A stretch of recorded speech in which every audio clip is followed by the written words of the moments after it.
This is HOA rulebook. The porch was the crime scene, and she ran the committee.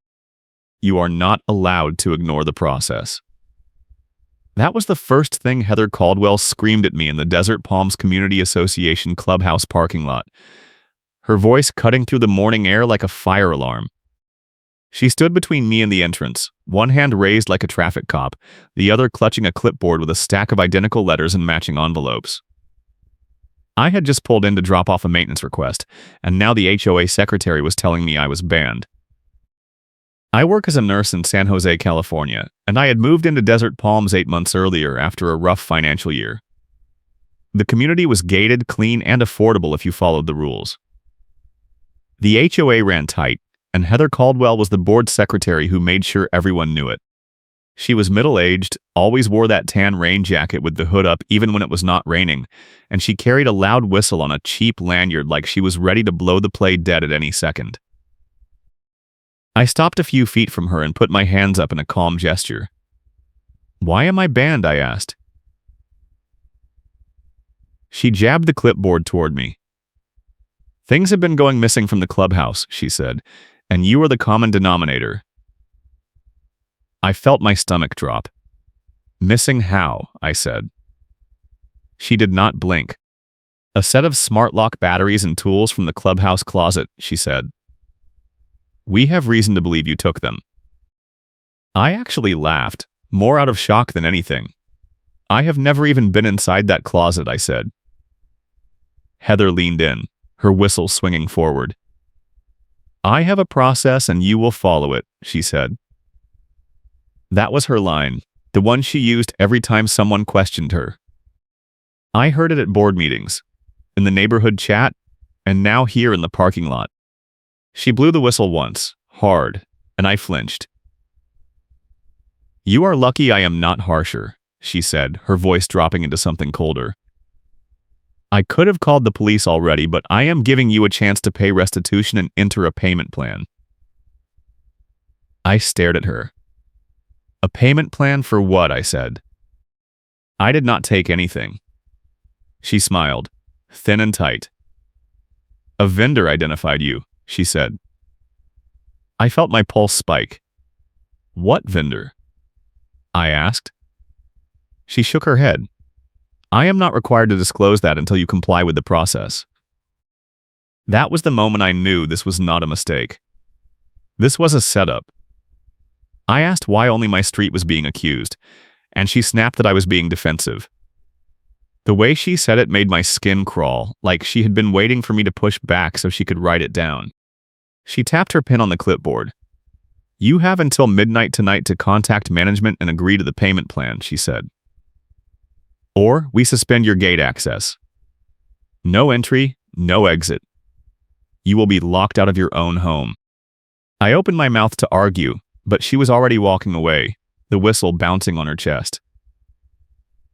I stood there holding my maintenance request form like an idiot, watching her disappear into the clubhouse. The whole thing had taken less than 3 minutes, and now I had a deadline, a threat, and no idea what I was supposed to have stolen. I went home and started digging. I pulled up my bank statements, my delivery logs, my work schedule. I had been at the hospital the day the theft was supposedly reported. I had not even been in the neighborhood.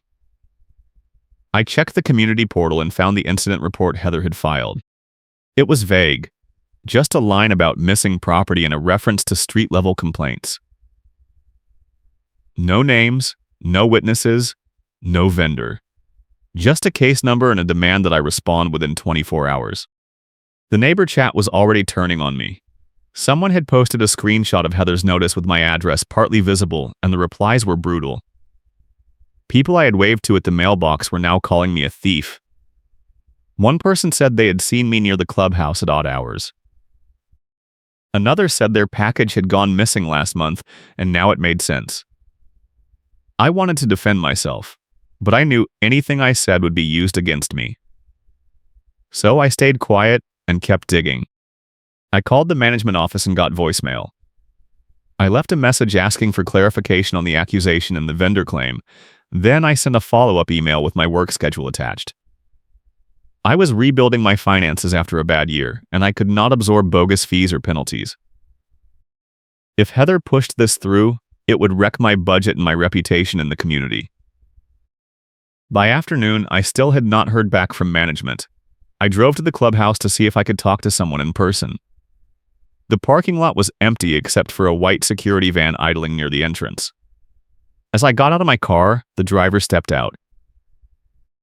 He was young, maybe mid-20s, wearing a cheap uniform shirt with a radio clipped to his belt. Heather had called private security to stand behind her like muscle. The guard held up one hand. "You need to leave," he said. I frowned. "I live here," I said. "I am a resident."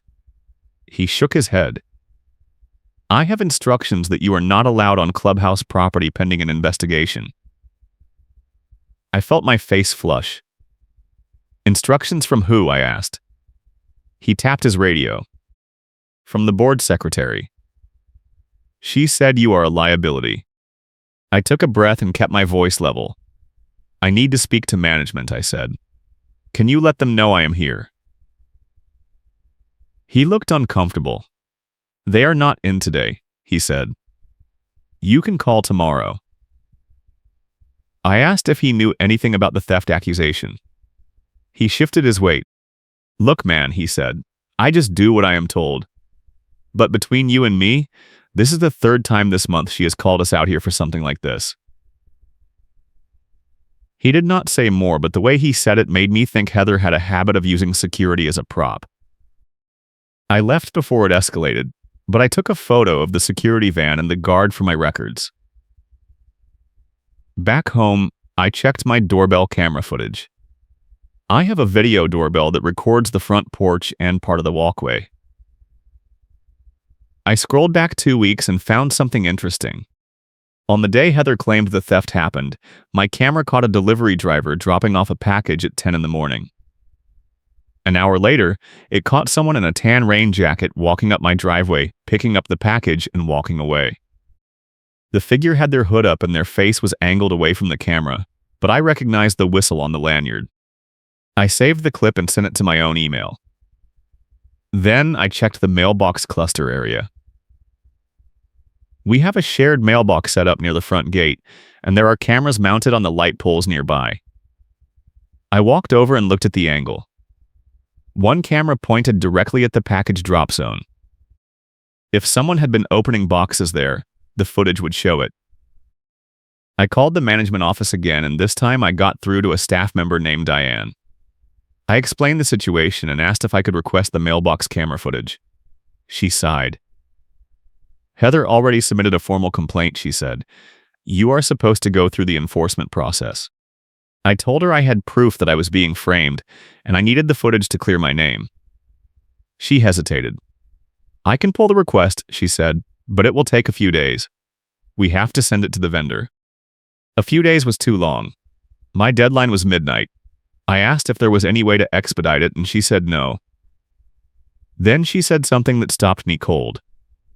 "Heather was in here yesterday," she said, "and she submitted a stack of identical letters and matching envelopes for processing." She said they were violation notices for multiple units, but when I asked her for the case numbers, she told me it was confidential. Diane did not sound convinced. I asked if Heather had access to the camera footage herself, and Diane said board members could request it, but they were not supposed to delete or edit anything. That made me nervous.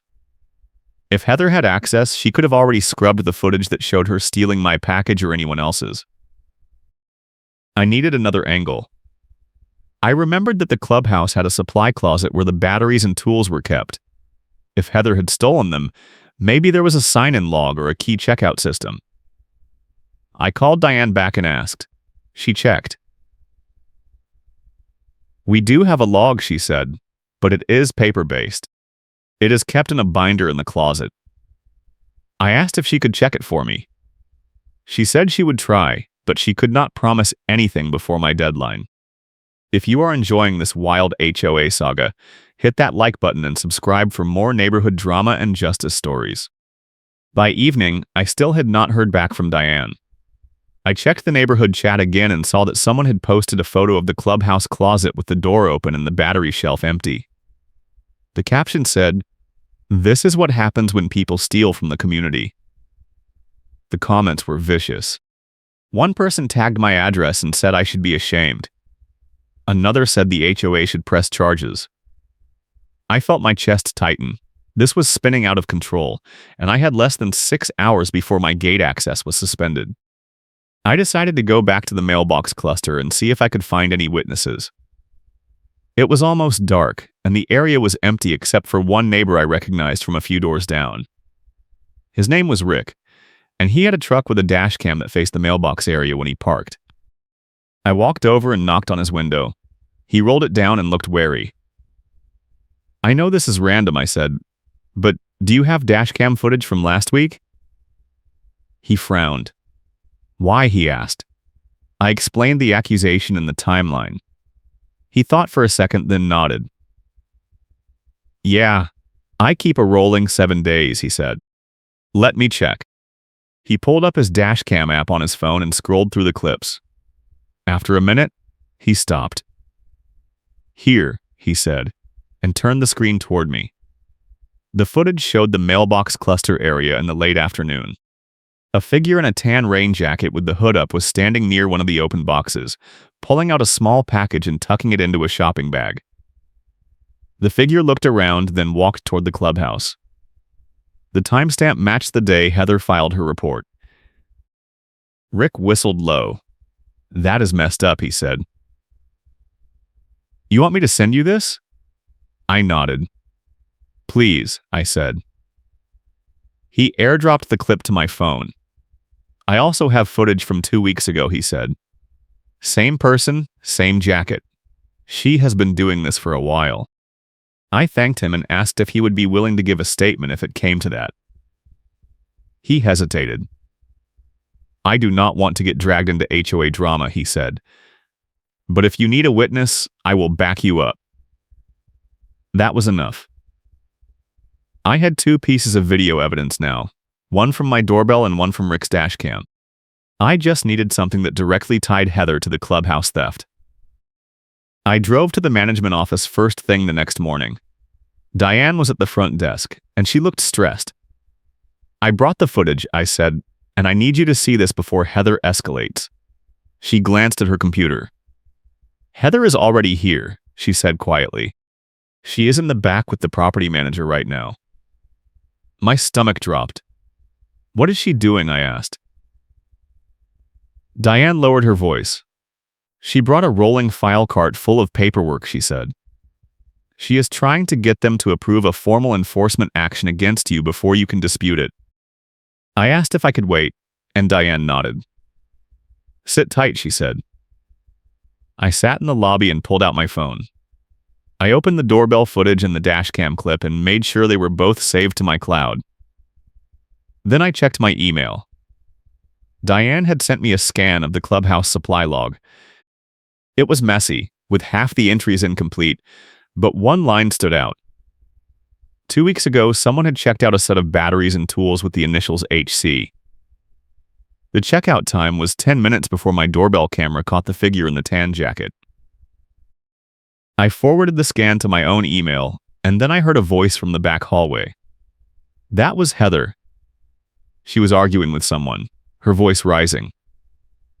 "I told you I have a witness," she said. A vendor saw him near the clubhouse that day. The property manager, a man named Carl, sounded tired. "Heather, I need a name," he said.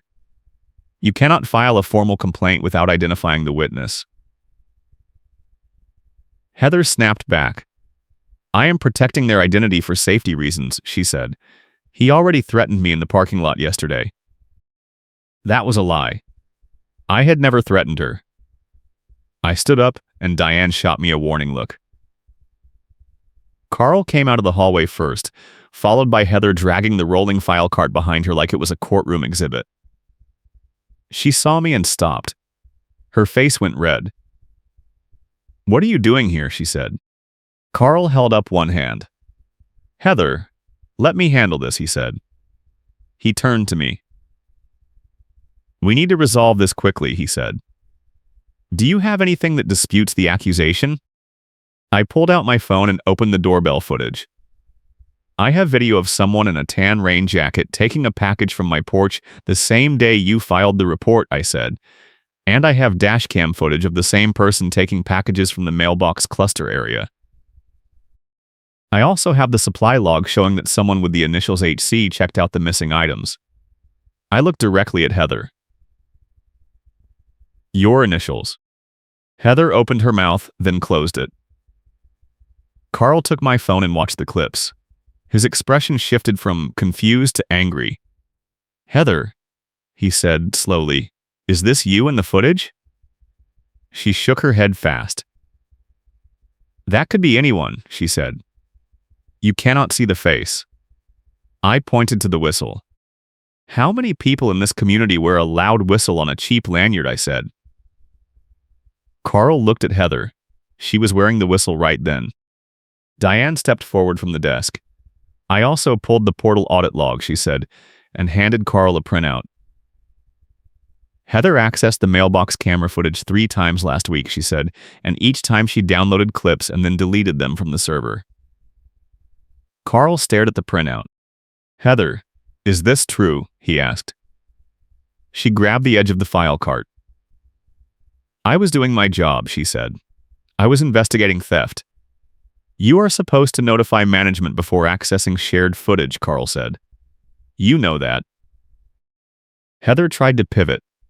He is deflecting, she said, pointing at me. He still took my package, I said. You admitted it on camera. She froze. Carl looked at me. What do you mean, he asked. I pulled up the second clip from Rick's dashcam and showed him the timestamp. This is from 2 weeks ago, I said. Same jacket, same behavior. She has been stealing packages and clubhouse supplies and blaming residents to cover it up. Carl looked at Heather. I need you to step outside, he said. She did not move. I have a process, she said, her voice shaking now. You have to follow the process. Carl shook his head. The process does not apply when a board member is under investigation, he said. Wait in your car. I will call you when I am ready. Heather looked at Diane, then at me, then back at Carl. You are lucky I am not harsher, she said to me, her voice cracking. Then she turned and shoved the rolling file cart toward the door. It tipped and half the papers spilled onto the floor. She did not pick them up. She walked out, slamming the door behind her. Carl bent down and started picking up the papers. Diane helped him. I just stood there, my heart pounding. Carl looked at me. I am sorry this happened, he said. This is not how we operate. I asked what would happen next. He said he would suspend Heather's board access immediately and open a formal investigation. He also said he would reverse the enforcement action against me and expunge the entry from my record. I asked about the stolen items. Carl said he would contact the police and file a report. If the footage and the log were enough, they could pursue charges. I asked if my gate access was safe, and he nodded. You are clear, he said. No penalties, no fees. In fact, we owe you a refund for the processing fee Heather charged to your account without authorization. That felt like a small win, but I was not done. I asked Carl if I could get a written statement confirming that the accusation was false and that Heather had been removed from her role. He said he would have it ready by end of day. Then I asked about the other residents Heather had targeted. Diane pulled up a list. There were 5 other units with similar complaints filed in the past 3 months, all initiated by Heather. All with vague vendor claims and no documentation. Carl looked at the list and swore under his breath. I will contact each of them today, he said. If she has been running this scam on multiple people, we need to shut it down immediately. He thanked me for bringing the evidence forward, and then he asked if I was willing to provide a statement to the police. I said yes. I left the office and walked to my car. Heather was sitting in her sedan 2 rows over, staring at her phone. When she saw me, she got out and started walking toward me. I stopped and pulled out my phone ready to record. She stopped a few feet away. "You are going to regret this," she said. I shook my head. "I am not the one who stole," I said. She opened her mouth, then closed it. A deputy sheriff pulled into the lot and parked near the office entrance. Carl must have called them already. The deputy got out and walked over to us. He was calm, professional, and insistent on facts. His name was Deputy Kim, and he had been briefed by Carl. He asked Heather if she wanted to make a statement, and she said she wanted to consult an attorney first. He nodded and said that was her right. Then he asked me for my statement and the footage. I handed over my phone and walked him through the doorbell clip, the dash cam clip, and the supply log. He took notes and asked a few clarifying questions. Then he said he would file an incident report for false accusation and theft. Heather tried to interrupt. "That footage is circumstantial," she said. Deputy Kim did not look at her.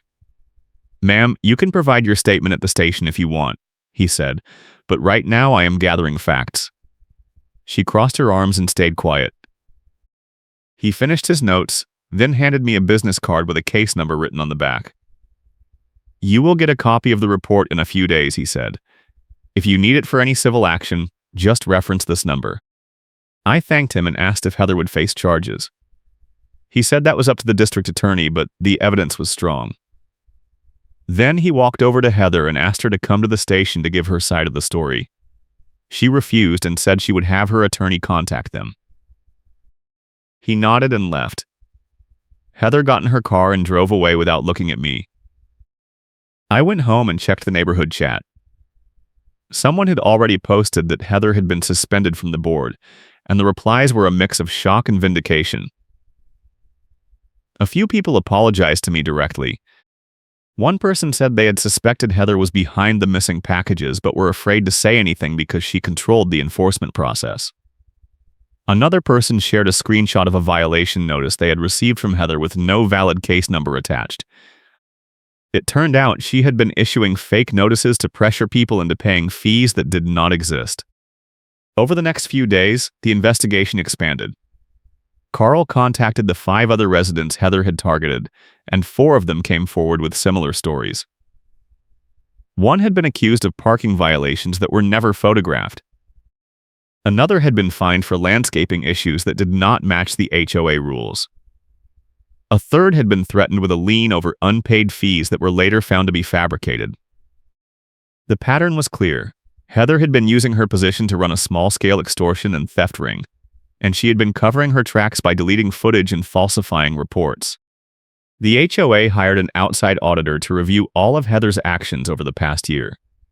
The auditor found more than 20 violations of procedure, including unauthorized access to resident accounts, improper use of vendor relationships, and misuse of HOA funds. The board voted to remove Heather from her position immediately, and they referred the case to the district attorney for criminal prosecution. Meanwhile, the refund of fees that Carl had promised hit my account like a slap. It was not a huge amount, but it covered the bogus processing fee Heather had charged me, plus interest. The HOA also issued a formal apology letter and added a new policy requiring dual authorization for any enforcement action initiated by a single board member. They called it the accountability rule, and it was designed to prevent anyone from pulling what Heather had done. Deputy Kim called me a week later and said the district attorney had filed charges against Heather for theft, fraud, and false reporting. The case was moving forward, and I would likely be called as a witness. He also said they had recovered additional evidence from Heather's home during a search warrant execution, a sealed evidence bag with a small item inside that matched one of the stolen clubhouse tools, and a printed portal audit log sheet showing she had accessed resident files without authorization. The case moved through the system slowly, but the community impact was immediate. 2 more board members resigned after the auditor found they had enabled Heather's behavior by ignoring complaints. The HOA held a special election, and new board members were voted in with a mandate to clean up the enforcement process. One of the first things they did was install tamper-proof cameras at the mailbox cluster and the clubhouse, with footage automatically backed up to a third-party server that no single board member could access. Heather tried to fight the charges at first, but her attorney eventually advised her to take a plea deal. She pleaded no contest to reduced charges and was sentenced to probation, community service, and restitution payments to the residents she had defrauded. The HOA also filed a civil suit to recover the misused funds, and they won a judgment that included the cost of the audit and the new camera system. The final humiliation came during a community meeting 6 weeks after the initial confrontation.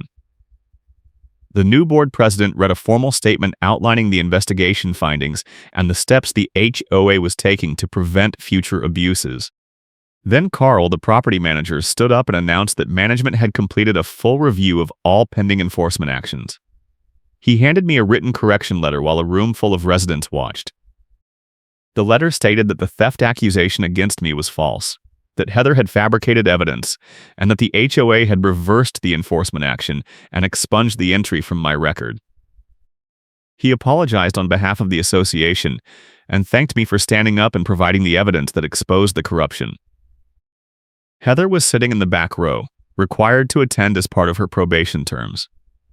She looked small and defeated, her tan rain jacket replaced with a plain gray sweater, the whistle nowhere to be seen.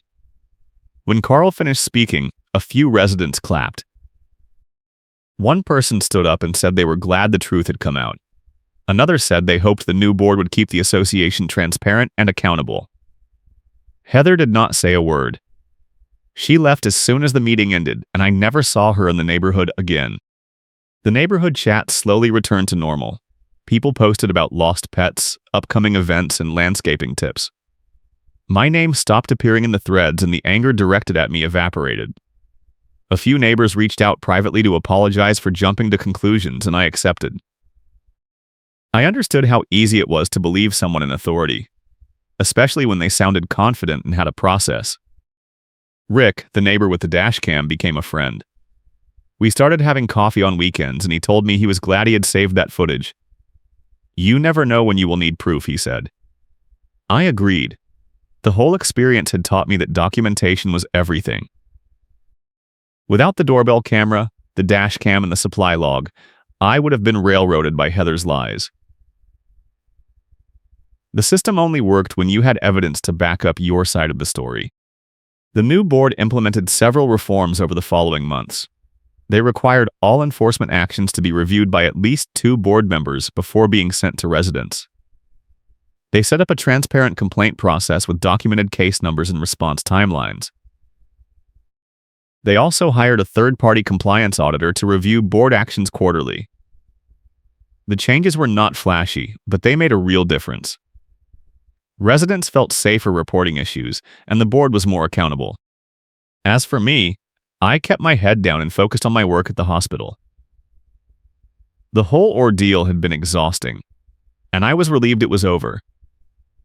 I kept copies of all the evidence and the case number Deputy Kim had given me, just in case Heather ever tried to retaliate or spin a new story. But she never did. The plea deal and the civil judgment had broken her financially and socially, and she moved out of Desert Palms a few months later. The refund of fees that hit the ledger like a slap was a small victory, but it felt symbolic. It was proof that the system could work if you fought back with facts and stayed calm under pressure.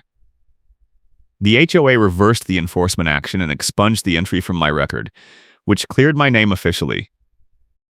Karen's staged evidence got used against her, and that irony was not lost on anyone who had followed the case. The funny karma moment came when the auditor found a doorbell camera clip Heather had submitted as evidence in a separate case against another resident. She had claimed the clip showed the resident dumping trash in a common area, but the timestamp on the clip proved it was recorded 2 hours after the alleged incident. The auditor flagged it as fabricated evidence, and it became Exhibit A in the civil case against her. Her own clip proved the opposite of her claim, and the court used it to justify the restitution order.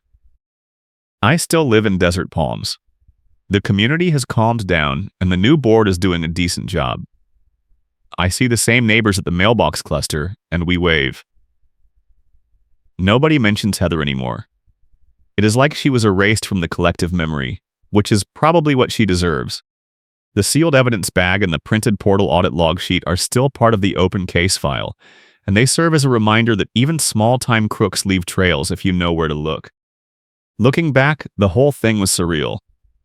I never imagined I would spend weeks fighting an HOA secretary over a false theft accusation, but that is the world we live in. HOAs have power, and when that power is abused, it can ruin lives. I was lucky I had the tools and the allies to fight back. Not everyone does. I hope my story helps someone else who is dealing with a similar situation.